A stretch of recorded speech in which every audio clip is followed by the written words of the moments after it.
হেদায়েত আল্লাহর এক অমূল্য অনুগ্রহ, কিন্তু আপনি কি জানেন একবার পাওয়া মানেই তা চিরদিন টিকে থাকবে এমন নিশ্চয়তা নেই। আপনারা শুনছেন নূর ভয়েস চ্যানেল থেকে। আসুন বিস্তারিত জেনে নিই। হেদায়েত আল্লাহ তাআলা যাকে চান তাকেই দান করেন, কিন্তু একবার এই আলো পেয়ে গেলে সেটি ধরে রাখা আমাদের দায়িত্ব হয়ে পড়ে।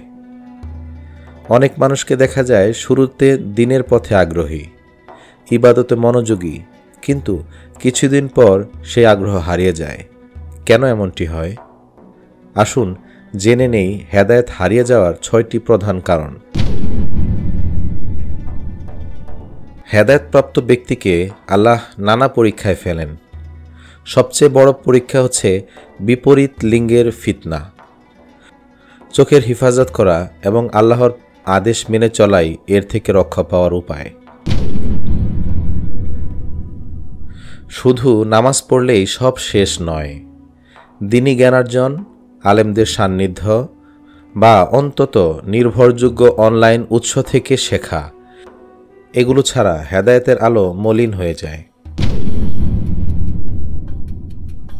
অনেকে মৌলিক শিক্ষা বাদ দিয়ে বিতর্কিত বা জটিল বিষয়ে পড়াশোনা শুরু করেন, অথচ প্রথমে শেখা উচিত ঈমান, আকীদা, সালাত, পবিত্রতা, কুরআন, হাদিস ও আখলাক। কিছু মানুষ হেদায়েত পেয়ে অন্যদের তুচ্ছ জ্ঞান করেন। পোশাক, চলাফেরা, গুনাহ বা ইবাদতের ঘাটতি নিয়ে সমালোচনা করেন। অহংকার হেদায়েতকে ধ্বংস করে দেয়।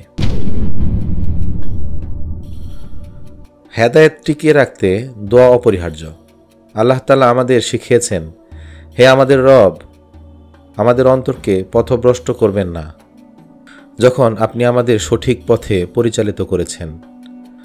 সূরা আল ইমরান। রাসূল সাল্লাল্লাহু আলাইহি ওয়াসাল্লাম বলতেন, হে অন্তরের পরিবর্তনকারী, আমার অন্তরকে আপনার দ্বীনের উপর দৃঢ় রাখুন। মানুষ ভুল করে, কিন্তু সেই ভুলের জন্য আল্লাহর কাছে ক্ষমা চাইতে হবে, না হলে গুনাহ জমে জমে হেদায়েতকে ঢেকে দেয়।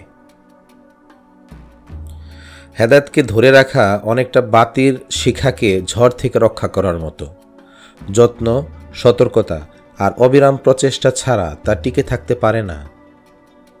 আসুন আমরা সবাই আল্লাহর কাছে দোয়া করি, হে আল্লাহ, আমাদের অন্তরকে আপনার দ্বীনের উপর দৃঢ় রাখুন। আমিন।